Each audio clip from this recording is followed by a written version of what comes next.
हम सब नंगे हैं। लेखक कीरत बाबानी, अनुवादक देवी नागरानी। ये कहानी लेखक और अनुवादक की अनुमति से प्रकाशित की जा रही है। वो बिल्कुल नग्न थी, सर से पांव तक। सिर्फ छाती पर एक पट्टी बांधी हुई थी। जवान थी, बदन भी चुस्त था।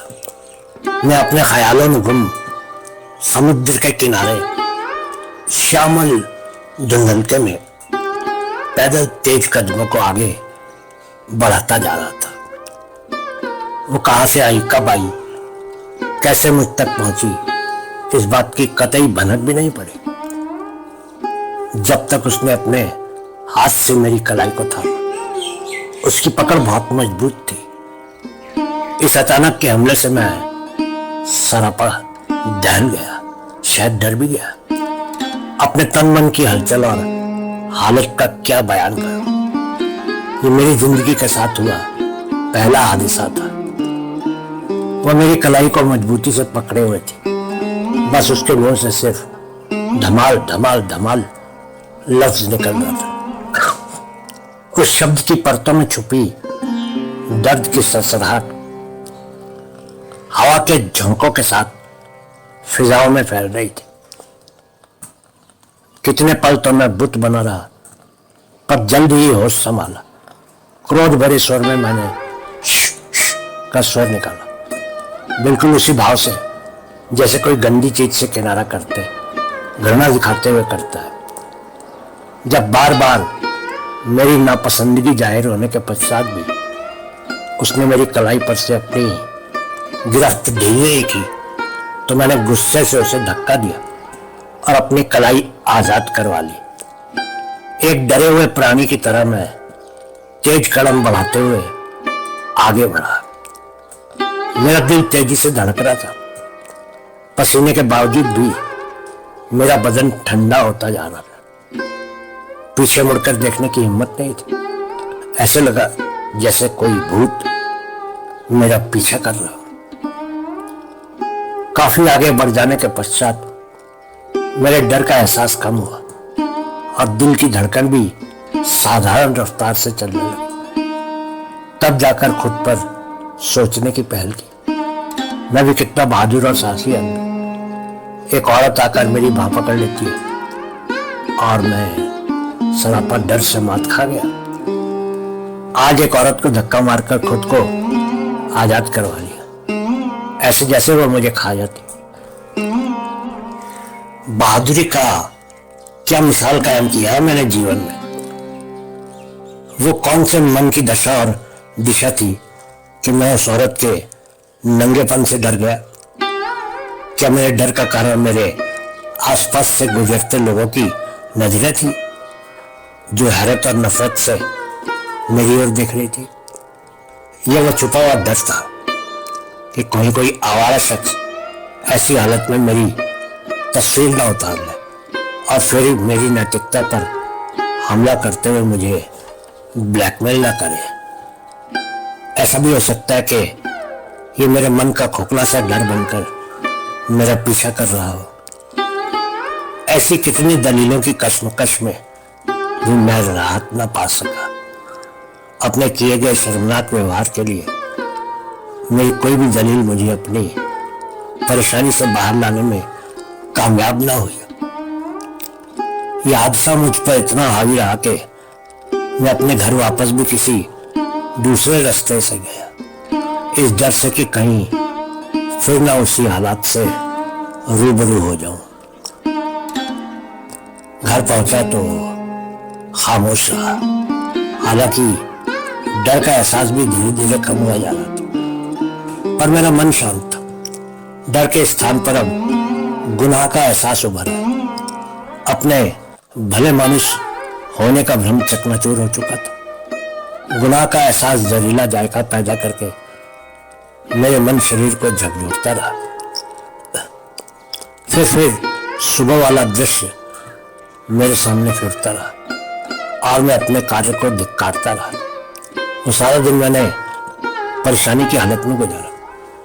मन का ध्यान केंद्र से हटाने के लिए निरंतर कमरे में रखी हर एक वस्तु को एक टिकी लगाकर देखता, फिर दूसरी वस्तु की ओर चला जाता। यह सिलसिला दिन तमाम चला, पर भीतर की हलचल बरकरार रही।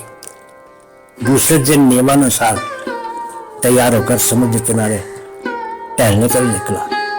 मन में डर और शर्म का एक मिला जुला एहसास था, बेचैनी थी और कल वाले हादसे की फिर से होने की संभावना भी मन में उभर गई।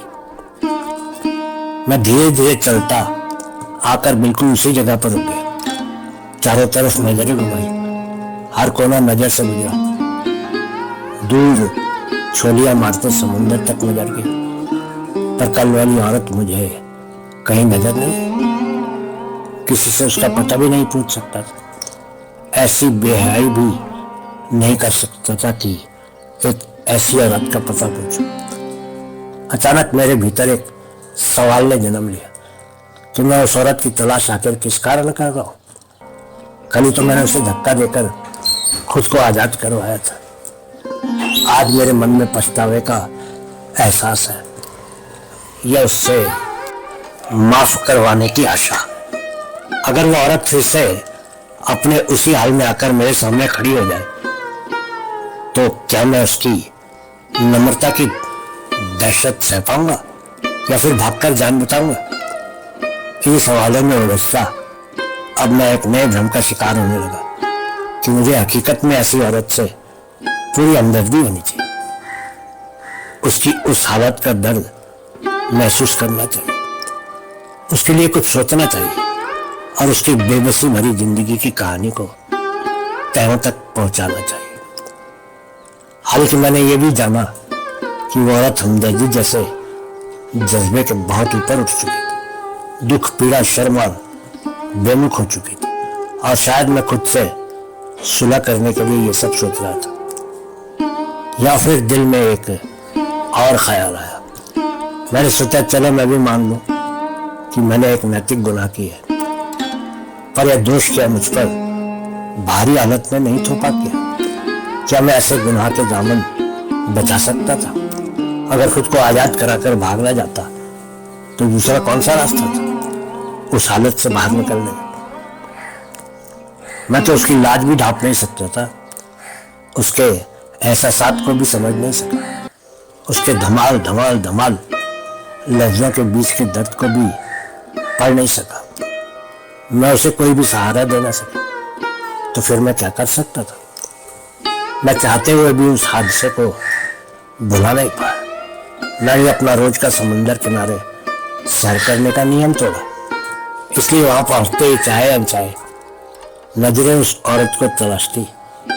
एक तरह से यह हादसा मेरे जीवन के साथ जुड़ा। उस औरत की ट्रेजेडी मेरे विवेक में दाखिल हो गई थी और मैं उसके जीवन के उस दुखदायी पहलू पर सोचता रहता। मन के चित्रपट पर अनेक कहानियां उभरती। एक कहानी बुनता, उसे मिटाकर दूसरी गढ़ता। ऐसे कई आकार बने और मिटते चले, पर किसी कहानी का ताना बाना रास ना आया। और फिर एक रात जैसे मैं सोया हुआ था, वो मेरे घर आई। मैं बिल्कुल हैरत में पड़ गया, पर इस बार मैं डरा नहीं। मैंने अपनी ओढ़ी हुई चादर उसे दी। जैसे वो खुद को ढांप पाए, उसने मेरा कहा माना। मैंने उसे सामने सोफा पर बैठने को कहा। उसने ये बात भी मान ली। कुछ समय हमारे बीच खामोशी कायम रही, पर मेरे भीतर तीव्र मंथन जारी था। आखिर मैंने मौन तोड़ते हुए पूछा, तुम्हारे जीवन में कैसी दुर्घटना हुई जो तुमने हया का पर्दा हटा दिया? जरूर ऐसा कुछ भयानक ही हुआ होगा। मेरी बात सुनकर कुछ देर तो वह सिसकती रही, आंसू बहाती रही। खामोशी का उसका सख्त हृदय पिघलता रहा, बहता रहा और आंसुओं का सैलाब जब कम हुआ तो मेरे बहुत पूछने पर वह हैरत से मेरी ओर देखकर कहने लगी, तुम मेरी कहानी सुनना चाहते हो? कहानी एक नहीं, मेरी 100 कहानी। मैं अकेली तो नहीं, मेरी जैसी और भी है। हमारी ये कहानी आप जैसे मर्दों की बदसूरती की कहानी, आपकी नंगी वहशत की कहानी। मैं एक गरीब पर भले परिवार की लड़की थी। मैंने अपनी खूबसूरत जवानी लेकर किसी पुरुष की मोहब्बत का सहारा लिया, अपना सब कुछ उसे अर्पण कर दिया, अपनी सभी ख्वाहिशें और तमन्नाएं उसकी खुशी पर कुर्बान कर दी। पर कोई फायदा ना हुआ। मर्द की वहशत की कोई सीमा ही नहीं, कोई मर्यादा, कोई अंत ही नहीं। एक दिन उसने मुझ पर हाथ उठाया। उसके परिवार के सदस्य भी उसके साथ शामिल हुए। मैं बेबस बेसहारा बन गया। मेरी जिल्लत भरी जिंदगी शुरू हुई। मैं सितम चाहती रही, पर उस सितम भरे जीवन को काटने का हक भी मेरा नहीं था। उस हक को मुझसे छीनने की कोशिश की। पहले तो मुझे खुदकशी करने पर मजबूर किया गया, मगर मैं अपने जीने का हक छोड़ने के लिए तैयार नहीं था। और फिर जैसा होता है वैसा ही हुआ।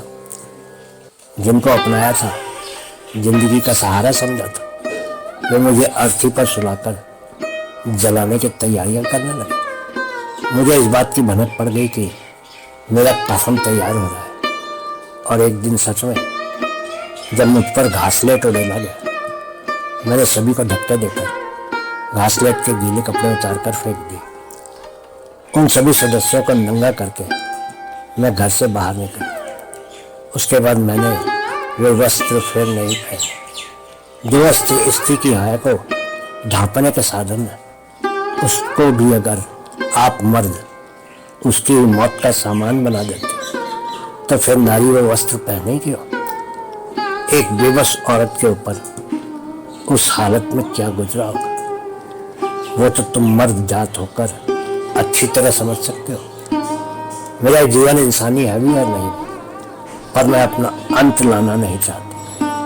तुम मर्दों के ढोंग पर से पर्दा उठा रहे, वही अच्छा है। ऐसा कहकर वो उठी, चादर उतार कर जोर से मेरे मुंह पर दे मारी। मैंने बहुत मिन्नतें की कि कम से कम चादर ओढ़कर अपना नंगापन ढांप लूं, पर उसका एक ही उत्तर था, मैं नंगी नहीं हूं। ये आपका असली रूप है, आप सब नंगे हैं। मैं फिर भी चादर लेकर उसकी तरफ भागा, पर बंद दरवाजे से टकराकर नीचे जमीन पर गिर पड़ा।